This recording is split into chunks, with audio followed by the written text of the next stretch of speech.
Marie-Pierre, premier combat à 140. Parle-nous un petit peu de ça.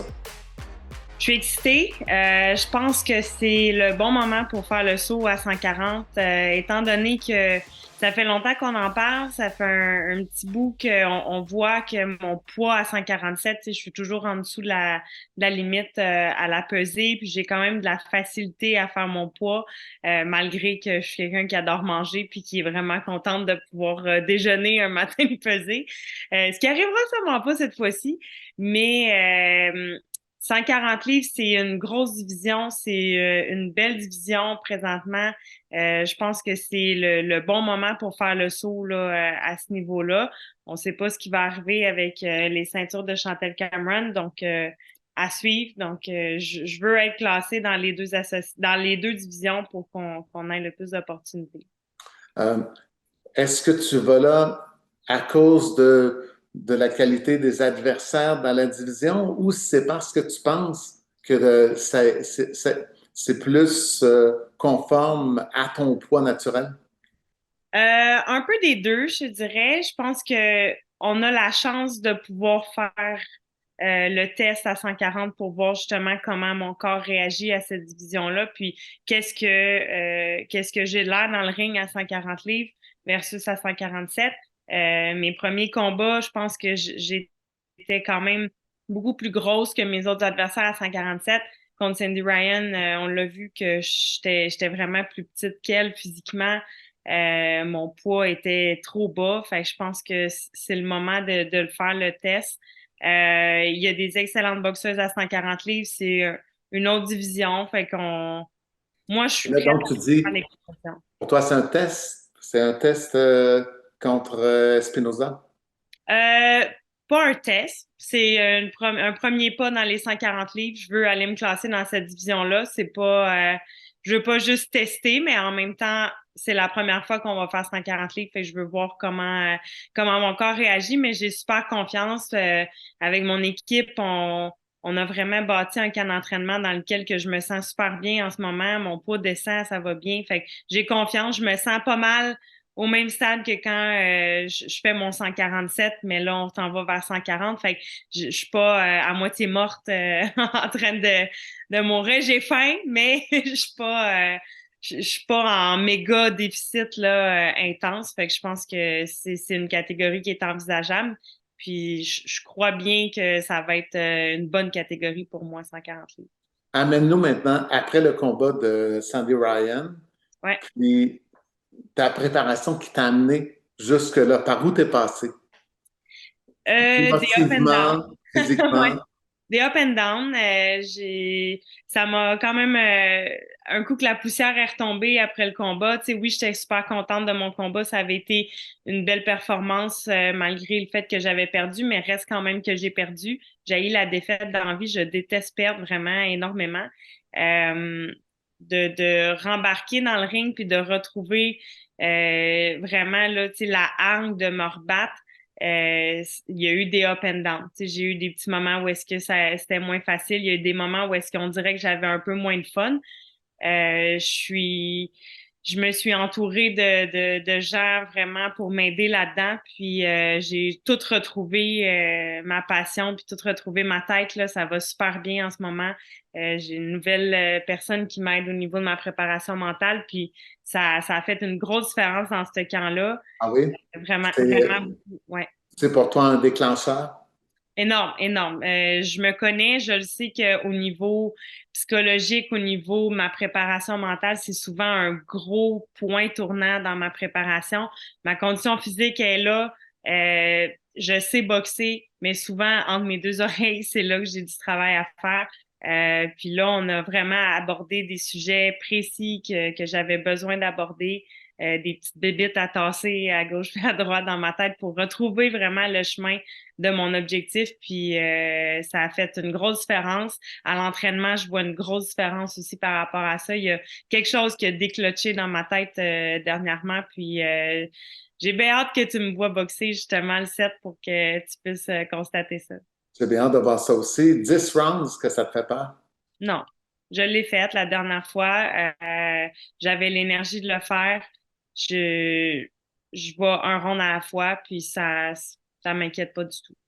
Parle-moi un peu de ton adversaire, Espinoza, Sandy Reyes Espinoza. Le- on l'a choisi parce qu'elle a, déjà livré un combat de 10 rounds, Ouais. et deux, elle a battu une fois assez facilement Moreno, une adversaire que tu avais eu quand même assez de difficultés.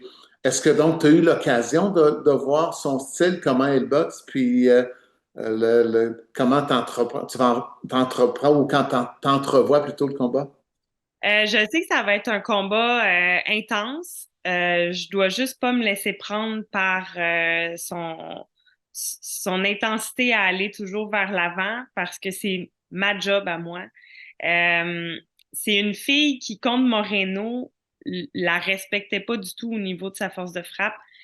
Moreno m'a pas fait mal à mon combat contre elle non plus, donc je pense que je comprends pourquoi qu'elle la respectait pas vraiment par rapport à ça.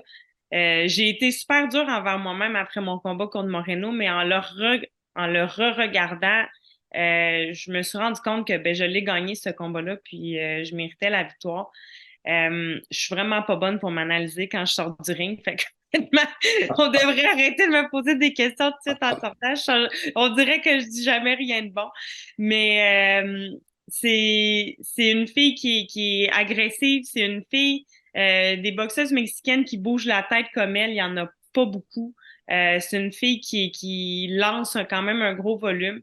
Je suis prête pour ça. On s'est préparé vraiment pour ça, puis on a un plan de match précis pour la battre, puis pour vraiment aller chercher un gros combat contre elle.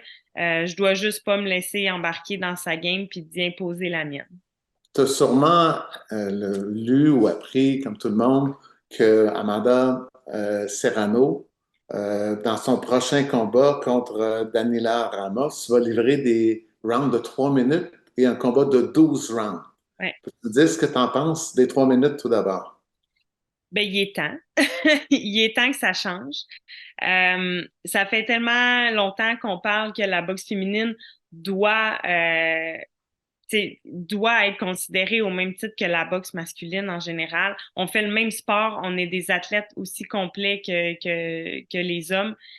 Pourquoi la boxe féminine, c'est moins payant que la boxe masculine? Ben, une des raisons, c'est un peu pour celle-là aussi. On fait moins de rondes, puis on fait moins de temps. Tu sais, veut pas, quelqu'un qui travaille 30 heures par semaine va pas faire le même salaire que quelqu'un qui en travaille 40. Tu sais. Fait que c'est normal. C'est un peu le même. C'est sûr que Qu'est-ce que ça changerait pour toi spécifiquement des 3 minutes par rapport à des 2 minutes?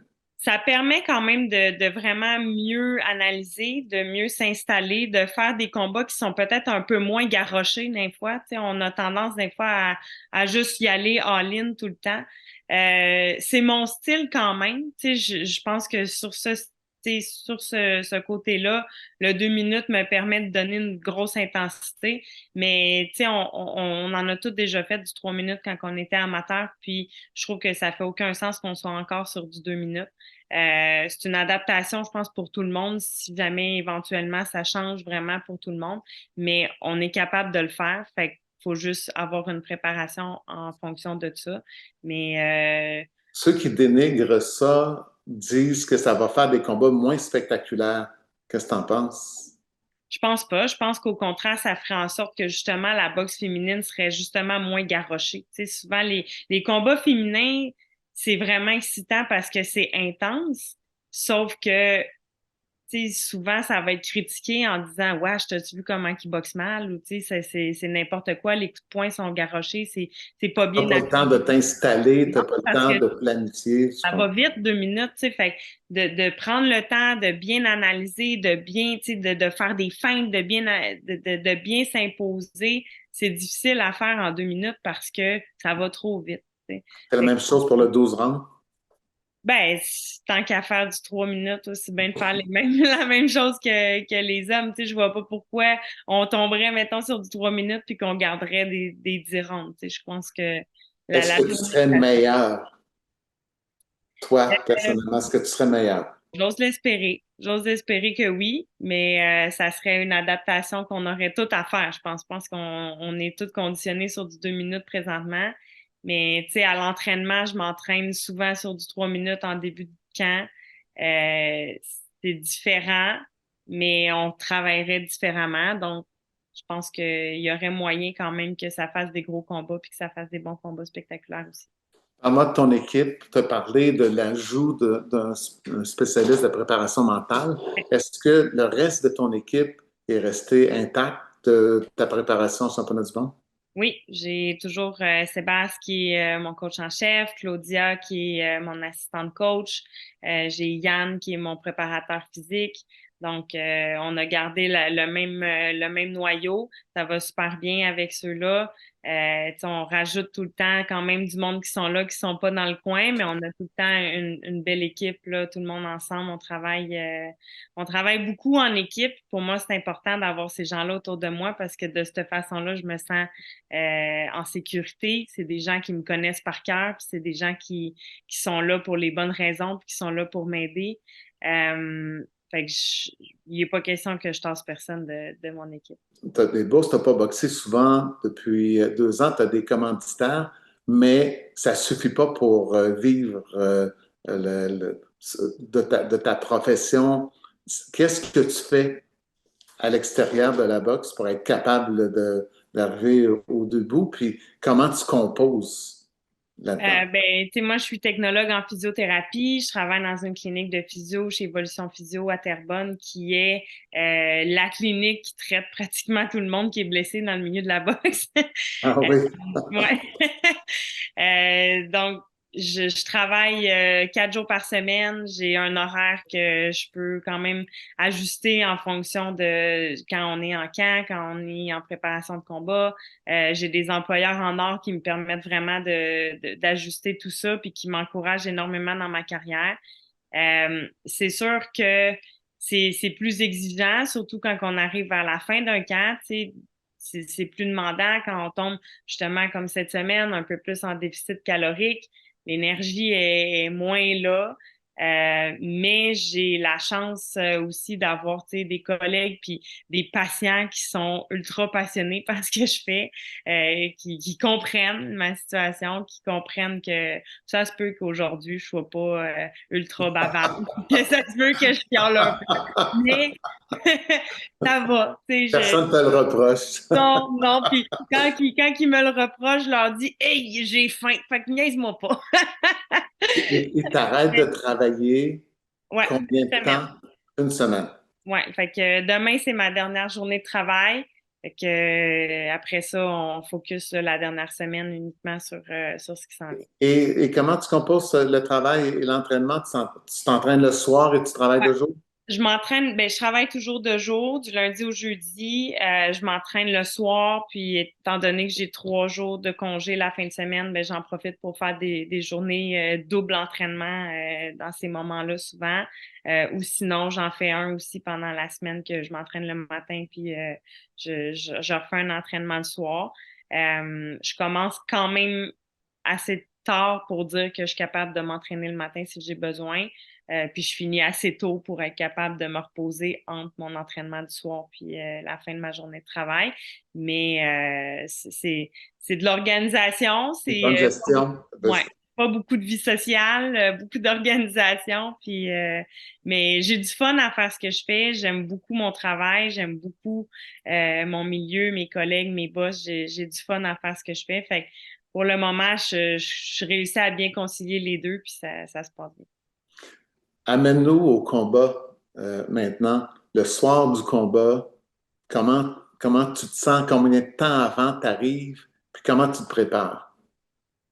Ben, tu sais, j'ai un peu un petit rituel la journée même du combat. Tu sais, je prends un moment dans ma journée pour faire une petite activation, faire un peu de méditation, de me reposer un petit peu, faire une petite sieste en après-midi, puis après ça, on part vers la place Belle vers à peu près 5 heures peut-être, là, je sais plus trop. Puis on arrive là-bas. Quand j'arrive dans mon vestiaire, j'aime ça mettre de la musique, rire, parler, dire des niaiseries. Moi, pour moi, j'ai toujours dit à mon équipe que la journée que j'allais être dans un vestiaire puis j'allais pas être capable d'avoir de fun, puis que je serais pas capable de rire ni de sourire, c'est qu'il y a quelque chose qui va pas bien. C'est qu'il y a quelque chose qui marche pas. Fait qu'embarquez-moi pas dans le ring si ça arrive parce que ça marche pas. T'sais. Fait que moi, je boxe parce que j'adore mon sport, j'adore ce que je fais. J'ai du fun à le faire. Puis la journée que j'aurai plus de fun à le faire, ben je pense que ça va être le temps de me retirer. T'sais. Mais pour le moment, j'ai vraiment beaucoup de plaisir encore. Puis c'est important pour moi, quand je suis dans le vestiaire, de me détendre avec du fun, des rires, de la musique, de juste relaxer. J'ai une équipe qui fait ça tout le temps. Ils sont tout le temps en train de me dire des niaiseries puis de me craquer là-dessus. Fait que pour ça, je suis un bon public. Fait que ça me prend pas grand-chose pour me détendre.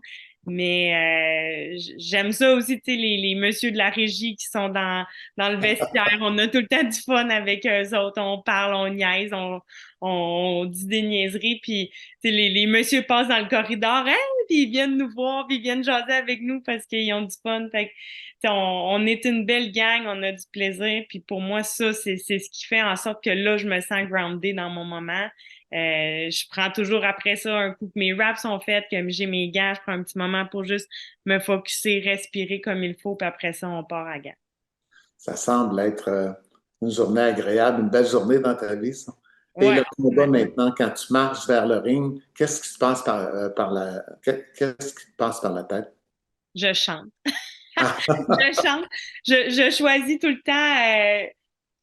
En fin de camp d'entraînement, souvent, tu sais, j'écoute tout le temps de la musique pendant mes camps, puis souvent vers la fin, j'ai une chanson qui me pop dans la tête puis qui me dit ouais, c'est celle-là qui me fait sentir bien, c'est celle-là que je veux avoir. Je change souvent ma chanson d'entrée parce que justement, j'y vais vraiment au feeling de comment je me suis sentie dans ce camp-là, c'est quoi un peu le message que je veux passer par ma musique parce que je suis quelqu'un qui adore la musique aussi. Fait c'est quelque chose que je veux passer ce message-là de c'est ça mon mindset en ce moment. Euh, la chanson, là, je l'ai trouvée, je suis vraiment contente. C'est complètement différent de ce que je mets d'habitude. Mais est-ce là, qu'on peut savoir ça va être quoi? ben, la chanson s'appelle Feeling Good. Fait que, c'est du tout. Mais ouais, c'est, c'est, c'est important pour moi. Fait que quand je me rends au ring, je chante les paroles, je suis heureuse, j'aspire l'énergie des gens que j'entends. J'aime ça, entendre les gens crier. Je rentre dans le ring, puis un coup que la cloche sonne, mais là, mon sourire s'en va, puis je pars à la guerre parce que c'est important que je focus. Tu as 10 combats en carrière, c'est ton 11e combat. Tu en as livré 9 chez toi, ici au Québec, un à 8, l'extérieur. 8, Ouais, c'est ça. c'est ça au Mexique aussi. Ouais. Ouais. Ah oui, c'est vrai. Est-ce que tu as réussi à amener cette atmosphère-là à l'extérieur, l'atmosphère dont tu nous parles présentement? Est-ce que tu avais réussi à retrouver ça Au en Mexique, Europe? ça avait été un peu plus difficile parce que c'était un peu plus bric-à-brac comme organisation, là. On avait eu du fun, mais mettons qu'on n'était pas dans les mêmes circonstances que quand, par exemple, je suis allée à Cardiff.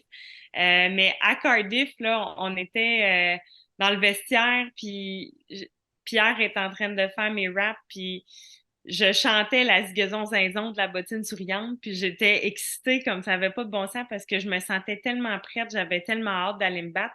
Puis il y avait un des coachs de Sandy Ryan qui était là pour surveiller mes raps.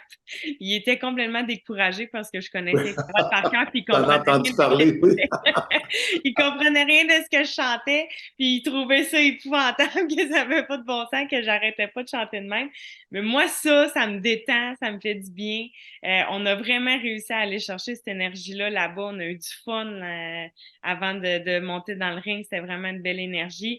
C'est sûr que le stress un petit peu avant d'embarquer sur le ring était différent. Puis j'attendais pour rentrer. J'attendais ma chanson, puis je voyais Sandy Ryan qui était juste en arrière de moi, puis je la voyais s'échauffer, puis j'étais comme j'étais fâchée, ça me tentait pas de la voir.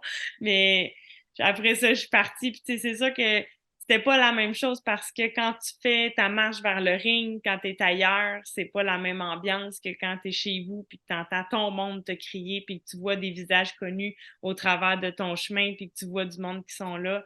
C'est différent. Mais j'avais ma gang, mon équipe, ma petite famille qui était là avec moi là-bas. Fait que ça avait changé. Est-ce que ton expérience là-bas, le vestiaire, tu disais l'organisation, puis tout ça, est-ce que tu as pris des choses de ça qui peuvent t'aider maintenant ou qui vont t'aider dans ton prochain combat? Par rapport à l'organisation, on a préparé cette semaine-là d'une façon différente. Tu sais, normalement, ma semaine de combat, je suis toute seule, je suis chez moi, puis pas toute seule, mais mettons, je suis chez moi, c'est différent. Là, on avait vraiment passé la semaine, tout le monde ensemble, à établir une petite routine vraiment de faire une activation le matin, tu sais, de s'occuper dans la journée, d'aller marcher un peu, après ça, de refaire un entraînement le soir. Ça, c'est quelque chose que je faisais pas vraiment normalement, l'activation le matin, puis tout ça. Je m'entraînais tout le temps le soir quand même, mais c'est quelque chose que là, ça, je veux l'intégrer cette semaine, la semaine prochaine, Ah oui? vraiment, Donc, ouais, de reprendre un peu cette routine-là parce que je me suis sentie bien dans cette semaine-là quand je OK. faisais ça. Ça me faisait du bien, ça me faisait plus bouger, puis ça me faisait moins réfléchir parce que quand j'ai rien à faire, je réfléchis trop. Fait que si je suis occupée à faire quelque chose, ça me permet de juste, tu sais, focusser sur ce qui s'en vient, puis vraiment d'être, d'être plus dans ma tête par rapport au combat, puis de ne pas penser à tout plein d'affaires qui n'ont pas rapport. Fait que ça, c'est quelque chose que je veux vraiment garder. Par rapport au vestiaire, je te dirais que nos vestiaires sont mieux organisés que celui qu'on avait là-bas. Fait que ça, c'est bon. C'est correct pour nous. On est bien organisé ici par rapport à ça, mais ouais. Maintenant, dis-moi, qu'est-ce qui serait satisfaisant pour toi comme performance le samedi prochain? Encore? Comment? Ah oui? Est-ce que tu Oui. penses que c'est possible? C'est une fille qui sera pas facile à knocker, mais si on n'essaye Mais pas, tu penses à ça? tu sais, je vise pas ça. Je vise Non, pas mais- ça parce que c'est pas évident non plus en 2 minutes d'aller chercher ça. C'est sûr que ça serait le plus satisfaisant que ça serait un knockout.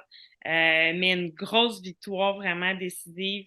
Tu sais, mon préparateur, celui qui me suit au niveau psychologie m'a dit, Marie, est-ce que le 7, tu veux aller gagner ou tu veux aller triompher? J'ai dit, je veux triompher. Fait que c'est le Et, mindset dans lequel je me suis mis. et ça, à ton avis, tu sais, il y a beaucoup de gens qui ont dit que tu es allé en championnat du monde de façon un peu prématurée. Même toi aussi, à un moment donné, tu te dis, peut-être que ça aurait été mieux d'attendre un peu, mais finalement, l'occasion s'est présentée, puis on y est allé. Là, tu es classé dans le top 10 de toutes les associations mondiales. Une victoire convaincante, c'est ça, va t'avancer encore davantage. Ça veut dire que le téléphone peut sonner Ouais. n'importe quand. Pour toi, ce serait quand l'idéal? Si le téléphone sonne tout de suite, ce serait-tu l'idéal ou si ce serait mieux dans 6 mois, un an? Je te dirais peut-être plus dans 6 mois, un an. J'aimerais ça me faire une coupe de combat avant de retourner en championnat du monde. Surtout si, exemple, on y va à 140, mais pour le moment, c'est pas facile parce que les ceintures sont un peu pris en otage, là. Mhm. Mais j'aimerais ça faire quelques combats quand même avant. Je pense que si le téléphone sonne puis qu'on a l'offre, ça sera d'analyser, voir c'est quoi, puis si ça vaut la peine de le faire. Mais on est moins pressé.